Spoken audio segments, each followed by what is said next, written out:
Clifton West and the second son of Irene B. West sitting here in front of me, not just because she got an elementary school named after her in Sacramento. That's not what's important. It's the concrete love you might not have seen, but I try to manifest it in my own life. That's what I'm talking about. That's what it's all about. That's why we focus on the young folk. That's why I'm here to focus on the folk in the academy, those young brothers and sisters who need that kind of love, attention. Why? Because we are who we are, because somebody loved us. Somebody cared for us. Somebody targeted us. And if you believe this American myth about being self-made, then get off the crack pipe. Nobody made themselves, or you gave birth to yourself too, I guess. Doesn't mean you didn't work hard, doesn't mean you sacrificed. I see you, Brother Santa. It's a blessing to see you, brother. You know what I'm talking about. Sister Santa, too. Glen Allen, 48th Avenue, birds, and the Durhams, and the Reeds, Camellia, Elder Creek. Oh, Mr. Peters, my coach. Never forget the love that flowed from him. The world doesn't have to recognize it. I will never forget it. And I have to bear witness, not just talk about it. I've got to spread it. I've got to try to manifest it in how I live my life.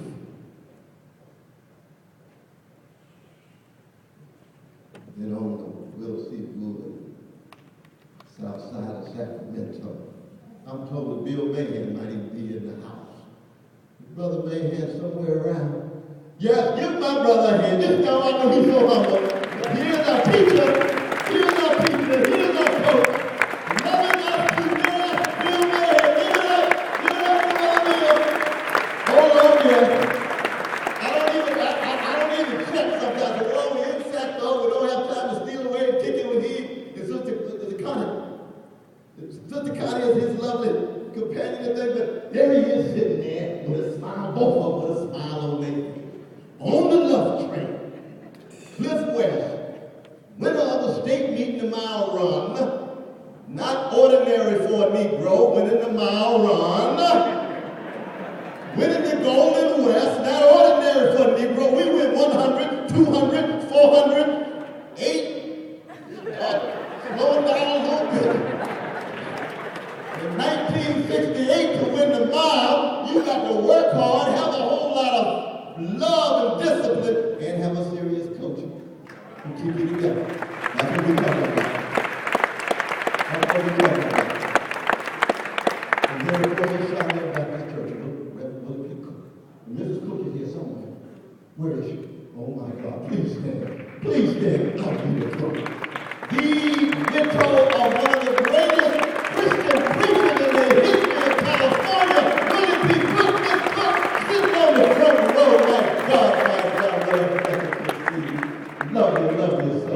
We miss him already. It's just been a few months that he went home. But everywhere we go, we bear witness. I was just in Germany a month ago talking about Willie P. Cook. Just in a French magazine called Philosophy. And it's one of the great moments in your life. I said January 1, 1961, I was baptized by Willie P. Cook. And they said, this Negro got something. He stuck on Jesus. He got the right Negro. That's right. But being stuck on Jesus don't mean you exclude another folk. And that's what's important to keep in mind. You got to be true to who you are.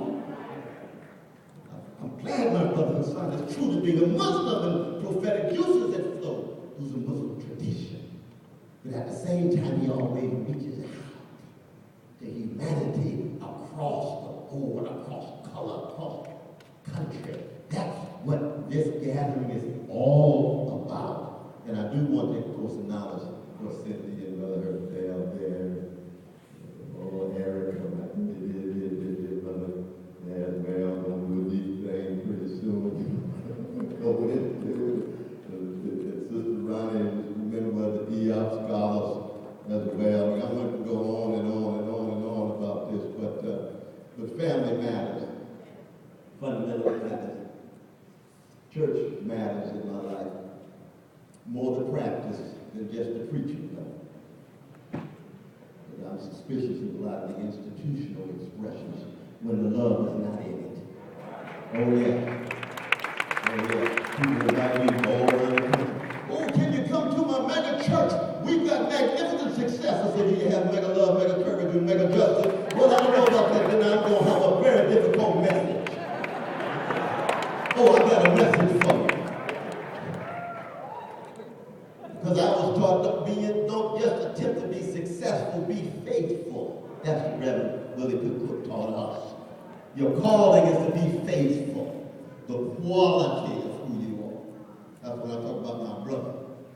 It's the quality of who he is, the quality of his service, the quality of his love. So I began with self-interrogation. How do we attempt to keep the tradition alive? The first is we have to make it accessible and available, especially to our young people.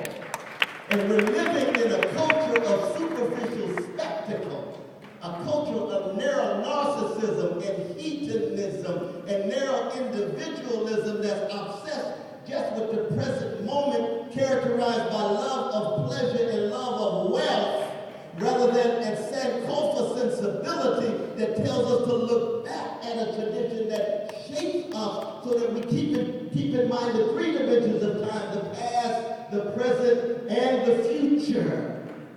And that's very difficult in our day and in our time.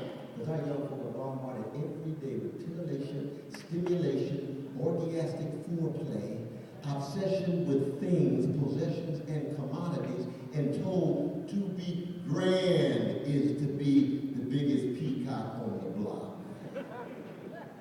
Look at my foliage. Look at me. I am so successful. You ought to be deferential to my achievement. And I can hear Willie P. Cook say, peacocks strut because they can't fly.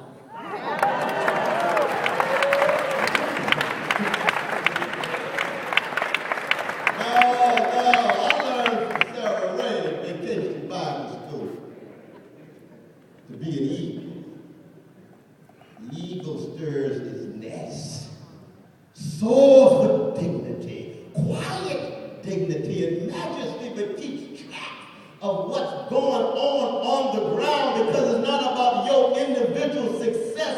It's about the quality of your service in a tradition that keeps alive the focus on the least of these echoes of the 25th chapter of Matthew. What you do to the prisoner, what you do to the orphan, what you do to the widow, what you do to the fatherless, what you do to the motherless, that will be the measure. That is the criteria and the standard of what your greatness is. Now, when you all were blessed to hear Sister Smith sing so beautifully, oh my gosh, she's a product of Shiloh Baptist Church. Oh, you can hear her father sing, Smitty. He was a Sam Cooke of Sacramento. Sam Cooke got to pull aside and say, oh, Smitty, why'd you steal my voice like that? Smitty said, I'm from Ohio, you Alabama, brother. We just happen to coincide in talent. Mrs. Smith is mother. Yes, now Marlon, part of that rich and grand tradition. How do we keep it alive? Yeah, Brother Carl knows what I'm talking about, because he's part of that tradition too. But we need more young folk to understand that it's something vital and vibrant. Look at this brother here. Just look at his eyes for a moment. In looking at him, don't just focus on him as an individual. He's not an isolated icon on some pedestal in a museum. He's part of a tradition, a vibrant, vibrant tradition. There's no Martin without Alberta Williams King, his mama, and Martin Luther King Sr., his father, and Ebenezer Baptist Church. And there's no Martin Luther King Jr. without that genius and artist you heard, Mahalia Jackson. The music kept him going when he was down and out. And he's part of the same tradition, prophetic tradition, that says, yes, I'm going to be unashamed to talk about love in public, because I understand that justice is what what love looks like in public. When you really love folk, especially poor people, especially those of great friends for no one called the wretched of the earth, when you really love people, you make them a priority. And if they're not treated justly, you've got to respond. You hate the fact they're being treated unjustly. You loathe the fact they're being treated unfairly. And if you don't do something, the rocks are going to shout out. That's the kind of love train we're talking about. But at the same time, any justice that's only justice soon degenerates into something less than justice. Justice is rescued by something deeper than justice, and that's that love. That's the love supreme that John Coltrane was talking about. That's the love you hear Marvin Gaye's what's going on. Who really cares? Save the babies. That's the love and justice you hear James Baldwin Les Hayes.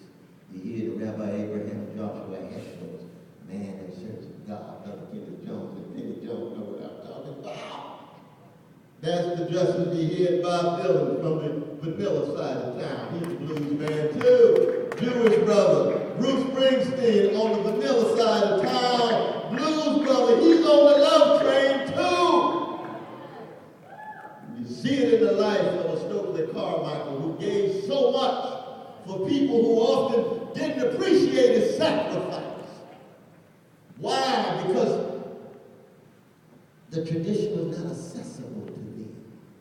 Because by the 1970s, the mass media is saying that the tradition that produced Martin and Fannie Lou Hamer and Diane Nash is all about just Negroes being successful and individually viewing themselves as peacocks to be deferred to. And they weep from their grave.